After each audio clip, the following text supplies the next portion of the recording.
Good day all of you. मैं महेंद्र सिंगारिया, सहायक आचार्य राजनीति विज्ञान। आज हम बीए और बीएड प्रथम वर्ष द्वितीय प्रश्न पत्र भारतीय राजनीतिक विचारक, जिसमें हम आज महात्मा गांधी के बारे में अध्ययन करेंगे। महात्मा गांधी के ऊपर पिछली बार ऑनलाइन क्लासेज हुई थी, उसमें बोर्ड के माध्यम से ही मैंने आपको विस्तृत जानकारी दी। आज हम उन्हीं बिंदुओं पर वापस टॉपिक वाइज एक एक बिंदु पर वापस विस्तृत चर्चा करेंगे। इससे जो पूर्व क्लास हुई थी महात्मा गांधी की, जिसमें हमने इन सभी बिंदुओं पर हमने विस्तृत चर्चा की थी। सभी बिंदुओं में जन्म, माता पिता, पत्नी, प्रमुख कृतियाँ, प्रमुख विचार, चीज़ें, इन बिंदुओं पर हमने पूर्णतः पिछले क्लास के अंदर हमने पूरी चर्चा की।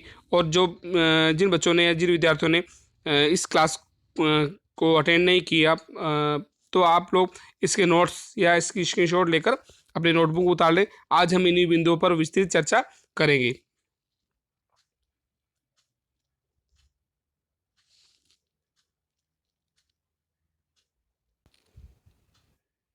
जैसा कि मैंने आपको बता दिया, जीवन परिचय के बारे में मैंने आपको अच्छा से बता दिया कि महात्मा गांधी, जिनका वास्तविक नाम मोहनदास था, उनके पिता का नाम करमचंद गांधी, माता का नाम पुतलीबाई और पत्नी का नाम कस्तूरबा था। उनके 4 पुत्र भी हुए, उनके बारे में मैंने आपको पहले पिछली क्लास में, ऑनलाइन क्लास में मैंने आपको अच्छे से बता दिया। आइए चलते हैं उसके बारे में वापस एक बार रिपीट, मुख्य बिंदु को वापस एक बार रिपीट कर लेते हैं। जिसमें मैंने बताया कि मोहनदास करमचंद गांधी उनका पूरा नाम, और उनका जन्म कब हुआ था? 2 अक्टूबर 1869 कब हुआ? 2 अक्टूबर 1869 कहाँ हुआ? काठियावाड़, जो वर्तमान गुजरात के अंदर पोरबंदर नामक स्थान पर उनका जन्म हुआ।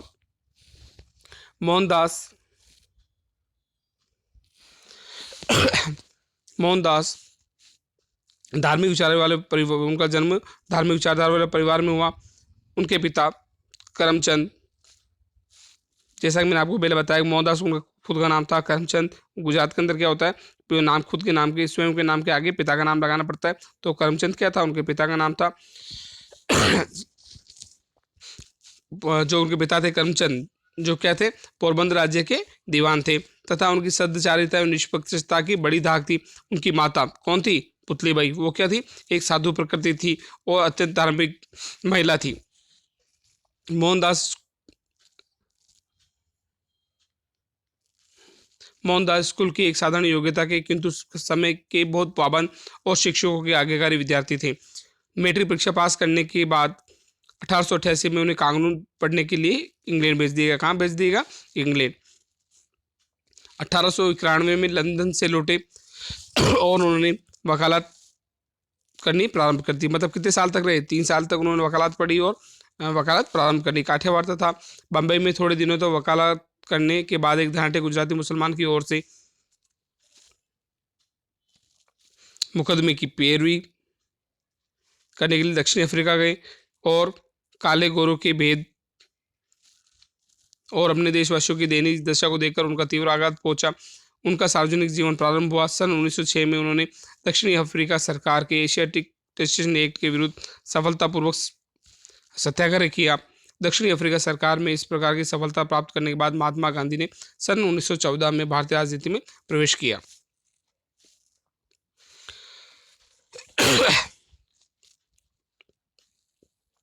इस समय तक, जैसा कि मैंने बताया कि वर्तमान में आज की जो 2 दिन पहले की जो दिनांक थी, क्या थी? 9 जनवरी। ठीक है, 9 जनवरी के दिन प्रवासी भारतीय दिवस मनाया जाता है, क्योंकि 9 जनवरी 1915 के दिन महात्मा गांधी दक्षिणी अफ्रीका से वापस आए थे। और वापस गए कब थे? 1893। कब गए थे? 1893। और वापस कब आए? 9 जनवरी 1915 के दिन। ठीक है ना? तो उसकी आने के उपलक्ष्य में प्रवासी भारतीय दिवस बनाया जाता है। ठीक है, ध्यान रखें आप लोग।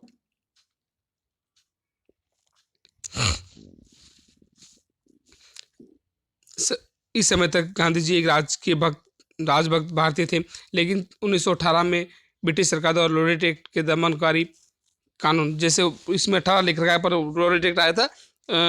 रोलेट एक्ट के बारे में मैं आपको बता दूं, रोलेट एक्ट ऐसा कानून था जिसके अंदर ना अपील, ना वकील, ना दलील, ठीक है ना। इसके अंदर मोतीलाल नेहरू के शब्दों में कि रोलेट एक्ट ने अपील, दलील और वकील की व्यवस्था को समाप्त कर दिया। क्या कर दिया? अपील, वकील और दलील की व्यवस्था को समाप्त कर दिया। तो कौन सा कानून था वो? Rowlatt Act. तो रोलेट एक्ट जब पास हुआ तो उसके फलस्वरूप 1919 को जलियांवाला बाग हत्याकांड हुआ। कब हुआ? 1919 में कौन सी तारीख थी? 13 अप्रैल। कौन सी तारीख थी? 13 अप्रैल 1919। ठीक है ना, ध्यान रखें। 13 अप्रैल 1919 को जलियांवाला बाग हत्याकांड हुआ। तो इसके अंदर क्या हुआ? जनरल डायर के निर्देशन पे अंधाधुंध गोलीबारी की गई, जिसमें 800 से अधिक लोग मारे गए और 2000 से अधिक लोग घायल हुए। इसके तत्पश्चात जो रोलेट एक्ट था, रोलेट एक्ट के विरुद्ध सार्वजनिक सभा हो रही थी। कहाँ हो रही थी? वर्तमान पंजाब के अमृतसर नामक जलियांवाला बाग नामक स्थान पर हो रही थी। तो सार्वजनिक सभा में जनरल डायर के निर्देशन पर 13 अप्रैल 1919 को गोलीबारी कर दी गई। फिर बाद में इसकी जलियांवाला बाग की जांच के लिए कौन सी कमेटी बनी? हंटर कमेटी बनी। उसी समय एक आंदोलन जो हंटर कमेटी बनी, हंटर कमेटी ने भी इसका पक्ष लेते हुए, जनरल डायर का पक्ष लेते हुए उसे निर्दोष करार दिया और कहा कि ये ब्रिटिश साम्राज्यवाद का रक्षक है। क्या कहा जनरल डायर को? ब्रिटिश साम्राज्यवाद का रक्षक। फिर बाद में हिंदुओं के प्रति अंग्रेजों का जो भावना थी वो कटुता की भावना आ गई। साथ ही उस समय खिलाफत आंदोलन जो मुस्लिम वर्ग के लिए था, मिस्र के अंदर, टर्की के अंदर जो खलीफा पद था उसको समाप्त किए जाने के कारण मुसलमानों में भी अंग्रेज सरकार के प्रति रोष उत्पन्न हुआ। तो साथ ही ये क्या हुआ? तो इस घटना से दोनों पक्ष, मतलब हिंदू और मुस्लिम दोनों ही अंग्रेज सरकार के विरुद्ध हो गए और हिंदू मुस्लिम की एकता का उस समय परिचय मिला। फिर बाद में गांधी जी ने 1919 रोलेट एक्ट के बाद में जलियांवाला बाग हुआ। जलियांवाला बाग की जांच के लिए कमेटी, हंटर कमेटी की गई। फिर खिलाफत आंदोलन हुआ। फिर बाद में गांधी जी ने असहयोग आंदोलन किया। क्या, कौन सा आंदोलन किया? असहयोग आंदोलन।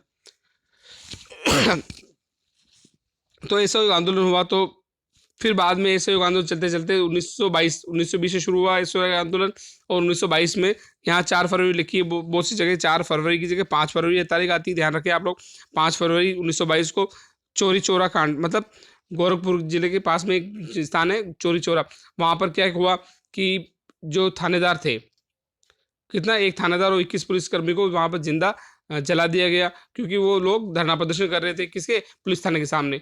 तो आक्रोश जो जनता थी उन्होंने चोरा चोरी नामक स्थान पर थाना था उसको जला दिया। तो जलाने से क्या हुआ? एक थानेदार सहित 21 पुलिसकर्मियों की मौत हो गई। तो इस राजद्रोह के में गांधी जी को 7 वर्ष की सजा हुई।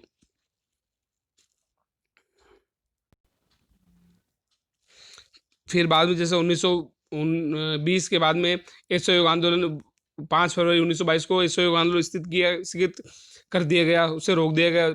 फिर बाद में 1930 के अंदर, कब? 1930 में क्या, कौन सा आंदोलन चलाया गया? सविनय अवज्ञा आंदोलन। विनय पूर्वक अवज्ञा करते हुए जो आंदोलन किया गया उससे सविनय अवज्ञा आंदोलन कहा गया। फिर भाई 1942 में कौन सा? अहिंसात्मक तरीके से भारत छोड़ो आंदोलन का संदेश दिया गया और उसमें ये नारा दिया गया। कौन सा नारा दिया गया? करो या मरो, डू एंड डाई। किसके द्वारा दिया गया? महात्मा गांधी के द्वारा। ठीक है, आप इन बिंदुओं को नोट कर सकते हैं। सन 1931 में गांधी इरविन समझौते के आधार पर सविनय अवज्ञा आंदोलन को स्थगित कर द्वितीय गोलमेज सम्मेलन में भाग लिया तथा गांधी जी का ये कार्य रचनात्मक राजनीति में की दिशा में एक प्रयास था, लेकिन लीग के प्रतिनिधियों और ब्रिटिश सरकारों को विपरीत गठबंधन के कारण इसमें सफलता नहीं मिली। नेक्स्ट, स्वतंत्रता के बाद गांधी जी के प्रयत्नों के बावजूद सांप्रदायिक तनाव बहुत अधिक बढ़ गया। अंत में सांप्रदायिक में विषाक्त आग को लेकर आहुति हुई 30 जनवरी 1948।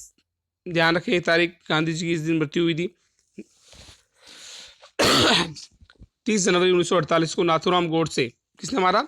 नाथूराम गोडसे नामक युवक ने 3 गोले दागकर उनके लौकिक शरीर का अंत कर दिया।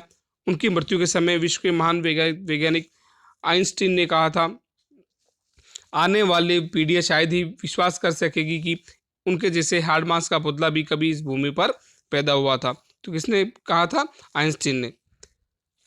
महात्मा गांधी की मृत्यु पर स्टैनले जोन्स ने लिखा है, हत्यारे की गोलियां महात्मा गांधी और उनके विचारों के अंत करने के लिए चलाई गई थी, परंतु ये फल हुआ कि उनके विचार स्वच्छंद हो गए और मानव जाति की थाती बन गए। थाती मतलब ख्याति प्रसिद्धि।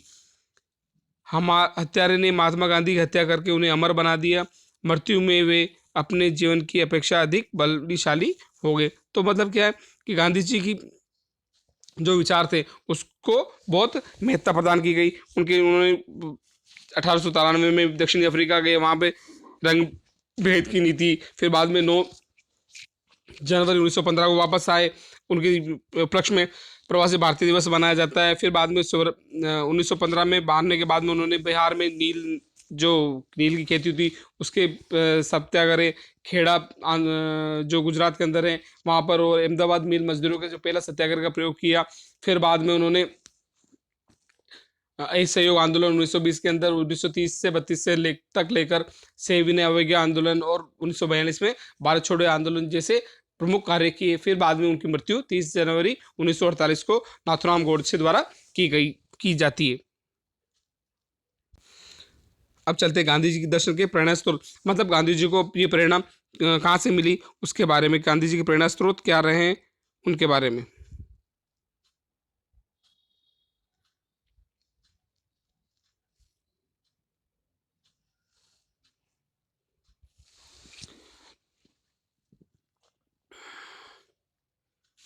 महात्मा गांधी के विचारों के प्रेरणा स्रोत को मूल दो रूप से बांटा जा सकता है, पूर्वी और पश्चिमी। मतलब जो पूर्वी मतलब अपने राष्ट्र के विचार, और पश्चिमी मतलब जहाँ पे वो विदेश गए, पश्चिम दक्षिण अफ्रीका गए और वहाँ के जो विचार थे, अन्य राष्ट्रों के जो विचार थे उन्हें दो भागों में बांटा जा सकता है। पूर्वी स्रोत में सर्वप्रथम उन पर उनके माता पिता के व्यक्तित्व, जीवन की परिवर्तिता, पवित्रता और पिता की सादगी एवं सदाचार का अमिट प्रभाव पड़ा। मतलब जो पूर्वी विचार, पूर्वी स्रोत मतलब भारतीय स्रोत, ठीक है ना। पूर्वी राष्ट्र में कौन से राष्ट्र आते हैं जिसमें भारत का प्रमुख स्थान है, और पश्चिमी राष्ट्रों में जो राष्ट्र है उन्हें पश्चिमी स्रोत के नाम से जाना गया है। उन्होंने अपनी माता से वैष्णव हिंदू धर्म के संस्कार प्राप्त किए। उनके जीवन में अनेक विचार जैसे जैन, बौद्ध धर्म, गीता, उपनिषद, भारत के विभिन्न साधु संत को उपदेश, और प्रमुख रूप से जैन साधक श्री रायचंद्र जी के संपर्क में को उल्लेख किया जा सकता है। गांधी जी ने अपने विचारधारा का मूल आधार सत्य और अहिंसा और जैन और बौद्ध धर्म के से ग्रहण किया। तो इनके प्रेरणा स्रोत क्या रहे? जैन धर्म, बौद्ध धर्म, गीता, उपनिषद, उपदेश, साधु संत और बौद्ध दर्शन, जो सत्य और अहिंसा का जो मार्ग है वो उनके क्या है रहे हैं, प्रेरणा स्रोत रहे हैं। अब आगे चलते हैं हम उनकी कृतियों पर कि उन्होंने कौन कौन सी कृतियाँ हैं, कौन सी रचनाएं लिखी। ठीक है, जैसा मैंने आपको पहले बता दिया, अपने बोर्ड पे जो शॉर्ट नोट थे उनमें सभी चीज़ें लिख रखी है गांधी जी की कृतियाँ। तो गांधी जी की प्रमुख रूप से दो पुस्तकें, पहली है हिंद स्वराज्य, कौन सी है? हिंद स्वराज्य, ठीक है। और दूसरी है मेरी आत्मकथा, उसका क्या नाम है? सत्य के साथ मेरे प्रयोग। क्या कौन सी है? मेरी आत्मकथा, जिसका नाम है वो क्या है? सत्य के साथ मेरा प्रयोग। मतलब कौन सी रचना होगी? हिंद स्वराज्य और दूसरा सत्य के साथ मेरा प्रयोग। और उनकी अन्य रचनाओं में शांति और युद्ध में अहिंसा, उनकी जो अन्य रचनाएं थी उनमें कौन सी थी? शांति और युद्ध में अहिंसा, नैतिक धर्म, सत्याग्रह, ईश्वर, सत्य ही ईश्वर है, सर्वोदय, सांप्रदायिक एकता, अस्पृश्यता निवारण, जो आदि हैं वो क्या है? उनकी प्रमुख कृतियां हैं। वापस आप लिख लें कौन कौन सी है? पहली हिंद स्वराज्य, दूसरी सत्य के साथ मेरा प्रयोग, शांति और युद्ध में अहिंसा, नैतिक धर्म, सत्याग्रह, सत्य ही ईश्वर है, सर्वोदय, सांप्रदायिक एकता और अस्पृश्यता निवारण उनकी प्रमुख कृतियां रही हैं, अन्य कृतियां रही हैं।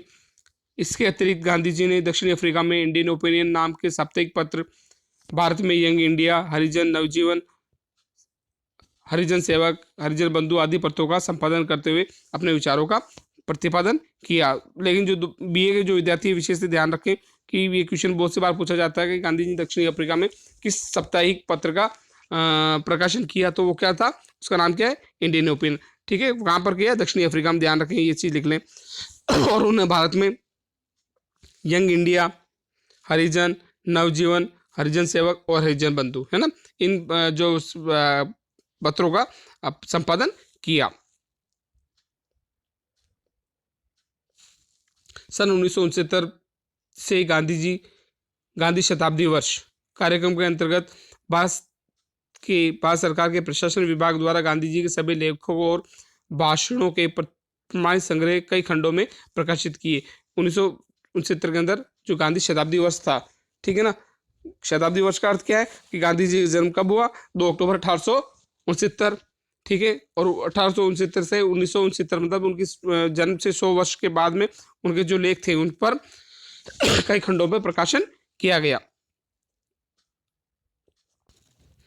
अब गांधी जी का जो प्रमुख विचार है उसमें है, सबसे प्रमुख स्थान दिया जाता है सत्य और अहिंसा को। किसे दिया जाता है? सत्य और अहिंसा को। और सत्य और अहिंसा के बारे में गांधी जी क्या कहते हैं, आइए चलते हैं उसके बारे में अध्ययन करते हैं।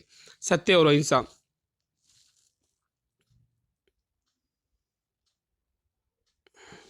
गांधी विचारधारा में सर्वोच्च महत्व सत्य और अहिंसा के सिद्धांतों को प्राप्त है।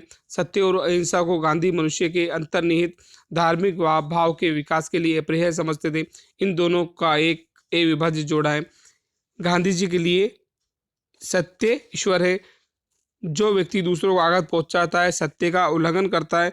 हिंसा असत्य है क्योंकि वे जीवन की एकता और पवित्रता के विरुद्ध है। इसलिए जीवन में अहिंसा का पालन करना सत्य के उपासक का सबसे बड़ा कर्तव्य। सत्य और अहिंसा को सर्वोत्कृष्ट कहना गांधी जी के लिए कोई मौलिक बात नहीं थी। उनकी देन ये है कि अहिंसा को एक व्यापक अर्थ दिया और एक व्यापक स्तर पर उनका प्रयोग किया। सत्य क्या है, इस संबंध में गांधी जी का उत्तर था, अंडरलाइन कर ले आप। यह एक बड़ा कठिन प्रश्न है किंतु स्वयं के लिए मैंने इसे हल कर लिया है। तुम्हारी आत्मा जो कहती है वह सत्य है। गांधी जी ने सत्य के बारे में क्या कहा कि तुम्हारी जो आत्मा कहती है वही सत्य है। क्या है? तुम्हारी जो आत्मा कहती है वही सत्य है। पर सत्य को ग्रहण कर उस व्यक्त करने के लिए अंतरात्मा की शुद्धि होनी चाहिए, क्योंकि शुद्ध अंतरात्मा ही की वाणी ही सत्य हो सकती है। अंतरात्मा की शुद्धि के लिए है साधनों की आवश्यकता। ये साधना जीवन में ध्यान करें। इसके बारे में सत्य और अहिंसा के जो प्रमुख बिंदु आ रहे हैं वो है, ये साधना जीवन में सत्य, अहिंसा, ऐसे ब्रह्मचारी और प्रज्ञा, ठीक है ना। पंचमहाव्रत थे ना, कौन से थे? पंचमहाव्रत कौन से थे? सत्य, अहिंसा, ऐसे, ब्रह्मचार्य और प्रज्ञा। सत्य मतलब सत्य बोलना, अहिंसा मतलब हिंसा नहीं करना, ऐसे मतलब झूठ नहीं बोलना, ब्रह्मचर्य मतलब ब्रह्मचर्य का पालन करना, प्रज्ञा मतलब आवश्यकता से अधिक वस्तुओं का संचय नहीं करना। ठीक है थे। पंचमहाव्रत किसने दिए? गांधी जी द्वारा दिए गए। पंचमहाव्रत कौन कौन से थे? वापस देख लें आप लोग। सत्य, अहिंसा, ऐसे, ब्रह्मचारी और प्रज्ञा, ठीक है ना। इसे आप नोट कर ले अपने नोटबुक में, किस गांधी जी द्वारा बताए गए पंचमहाव्रत कौन कौन से थे। गांधी जी का विचार था कि देहधारियों के लिए, देहधारी मतलब शरीर काय के लिए पूर्ण सत्य की प्राप्ति संभव नहीं है, क्योंकि मानव शुद्ध आत्मशुद्धि के लिए इन साधनों को पूर्ण रूप से नहीं अपना सकता है। फिर उनका मत था कि उक्त साधना के द्वारा सत्य की उत्तरोत्तर अग्रसर हो सकता है। गांधी जी के मत में केवल सत्य बोलने के प्रति निष्ठा का प्रमाण नहीं है। सत्यपरायण व्यक्ति मन, वचन और आचरण तीनों में समर्पित रहेगा।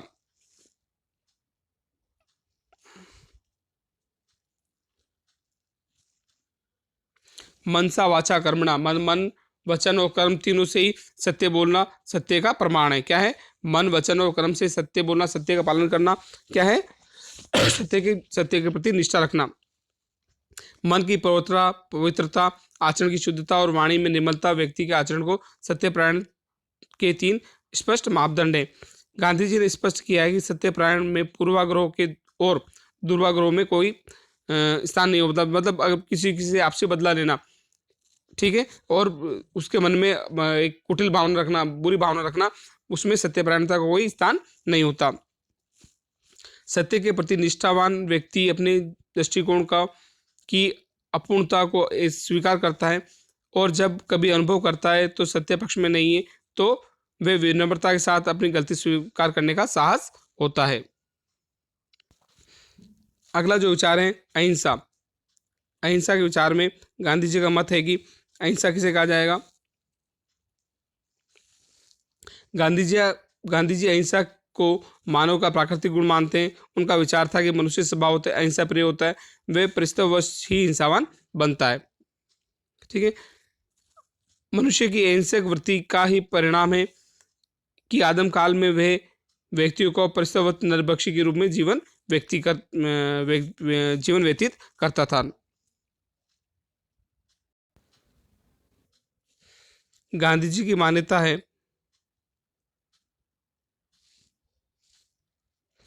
गांधी जी की मान्यता है कि अहिंसा का विचार कोई जड़ सिद्धांत नहीं है, किंतु यह एक गतिशील नैतिक आस्था है।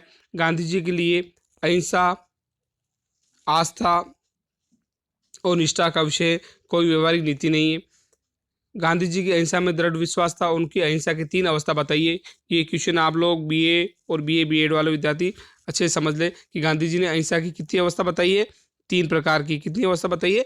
3 प्रकार की अवस्थाएं बताइए,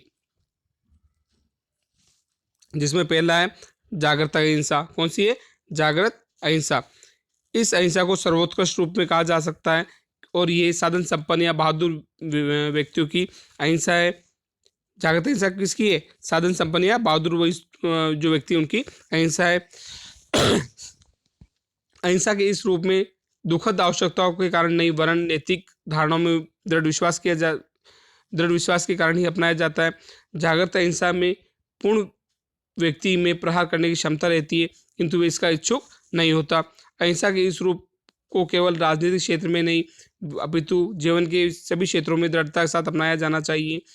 अहिंसा के इस रूप को असंभव से संभव को बदलने में पहाड़ों को हिदायत देने वाली अपार शक्ति है। तो जागृत अहिंसा किसकी है?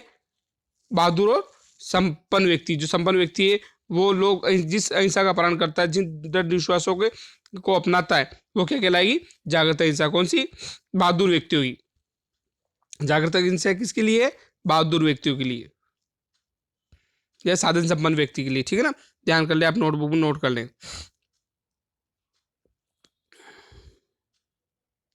दूसरी जो अहिंसा है उसके बारे में हम बात करते हैं, औचित्यपूर्ण अहिंसा। कौन सी है?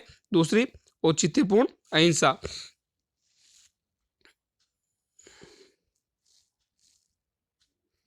गांधी जी ने दूसरी जो अहिंसा का प्रकार बताया वो है औचित्यपूर्ण अहिंसा। अहिंसा के इस रूप को जीवन के क्षेत्र में किसी विशेष आवश्यकता पड़ने पर औचित्य अनुसार एक नीति के रूप में अपनाया जाता है। मतलब जब आवश्यकता पड़ती है तो परिस्थितिवश या औचित्य अनुसार उसकी जितनी आवश्यकता है उसके अनुसार नीति के रूप में अपनाया जाता है। ये निर्बल व्यक्तियों की अहिंसा तथा असहाय व्यक्तियों को निष्क्रिय प्रतिरोध होती है। तो किसकी होती है? निर्बल व्यक्तियों की। औचित्यपूर्ण अहिंसा जैसा कि मैंने आपको बताया इससे पहले, कौन सी अहिंसा थी? जागृत अहिंसा। वो किसकी थी? बहादुर। और ये निर्बल व्यक्तियों में। किसके लिए? निर्बल या असहाय। निर्बल या असहाय। ठीक है ना? व्यक्तियों की अहिंसा कौन सी अहिंसा कहलाती है? औचित्यपूर्ण अहिंसा। कौन सी अहिंसा कहलाती है? औचित्यपूर्ण अहिंसा। नोट करना चाहे तो कर लें। ये निर्बल व्यक्तियों की अहिंसा तथा असहाय व्यक्तियों का निष्क्रिय प्रतिरोध होती है। इसमें नैतिक विश्वास के कारण नहीं वरन निर्बलता के कारण ही हिंसा का प्रयोग नहीं किया जाता। किसके कारण नहीं किया जाता? मतलब जो लोग कमजोर हैं वो हिंसा क्या करेंगे? फिर भी इसमें ईमानदारी, साहस और सावधानी पूर्वक एक नीति के रूप में अपनाया जाए तो इसमें कुछ सीमा तक वांछित लक्ष्य की प्राप्ति की जा सकती है, लेकिन ये जागृत अहिंसा के समान प्रभावशाली नहीं हो सकती। आंतरिक विश्वास नहीं वरन परिस्थितियों की मांग पर आधारित होने के कारण अहिंसा के इस रूप में आवश्यक होने पर हिंसा का प्रयोग किया जाता है। औचित्यपूर्ण अहिंसा को व्यवहारिक अहिंसा भी कहा जाता है। ध्यान करें, क्या कहा जाता है? व्यवहारिक हिंसा भी कहा जाता है। ध्यान कर लें आप लोग। ठीक है? जो तीसरा बिंदु है वो है भीरों की अहिंसा। कौन सा है? भीरों की अहिंसा। अगला जो बिंदु है भीरों की अहिंसा। अहिंसा का तीसरा प्रकार कौन सा है? भीरों की अहिंसा। पहला कौन सा था? जागृत अहिंसा। किसकी थी? बहादुरों की। ठीक है? दूसरी कौन सी थी? औचित्यपूर्ण अहिंसा, जिसका कोई क्या नाम दिया गया था? व्यवहारिक अहिंसा। वो किसके लिए थी? निर्बल या असहायों के लिए। तीसरा है भीरों की अहिंसा। कई बार डरपोक और कायर। किसके लिए? डरपोक और कायर व्यक्ति। ठीक है ना? ध्यान कर ले, आप नोटबुक में नोट कर लें। पहली थी जागृत अहिंसा, बहादुरों के लिए। दूसरी थी औचित्यपूर्ण या व्यवहारिक अहिंसा, किसके लिए थी? निर्बल और असहाय व्यक्तियों के लिए। और तीसरी जो अहिंसा वो है भीरों की अहिंसा। ठीक है? वो किसके लिए? डरपोक और कायर व्यक्ति भी अहिंसा का दम भरते हैं, किंतु उनकी इस प्रवृत्ति को अहिंसा नहीं वरन डरपोक और कायर व्यक्तियों की निष्क्रिय हिंसा कहा जाना चाहिए। एक डरपोक संकट का सामना करने की अपेक्षा उससे भाग जाता है, जो नितांत मानवीय प्राकृतिक व सम्मानजनक है। ठीक है, जो डरपोक व्यक्ति क्या करते हैं, जो संकटों का सामना करने की अपेक्षा क्या करता है, उससे भाग जाता है।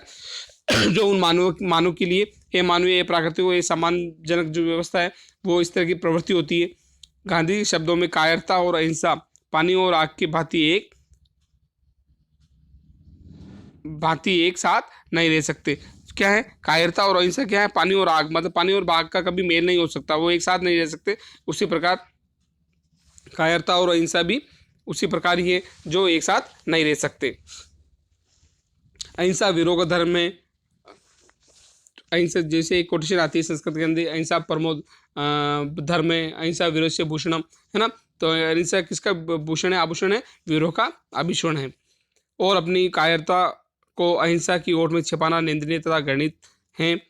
यदि कायरता और हिंसा में किसी एक को चुनाव करना है तो गांधी जी हिंसा को स्वीकार करते हैं। इस संबंध में उनका स्पष्ट विचार है, यदि हमारे हृदय में हिंसा भरी है तो वे कमजोरी को छिपाने के लिए अहिंसा का आवरण पहने, इससे हिंसक होना अधिक अच्छा है। यदि हमारे हृदय में हिंसा भरी है, अगर मन में हिंसा है, हृदय में हिंसा है, तो हम कमजोरी को छिपाने के लिए अहिंसा का आवरण पहने। तो हमारी मतलब उनकी हिंसा को रोकने के लिए क्या करना है, अहिंसा का आवरण पहनना चाहिए, इससे हिंसक होना अधिक अच्छी है। तो ये थे गांधी जी के जो प्रमुख विचार, अहिंसा संबंधी विचार थे। तो अहिंसा संबंधी सत्य और अहिंसा, है ना। तो अहिंसा के बारे में पढ़ा, अहिंसा कितने पार्ट बताए, 3 भाग, जागृत अहिंसा, व्यवहारिक किया, औचित्यपूर्ण अहिंसा, और तीसरा विरोध की अहिंसा।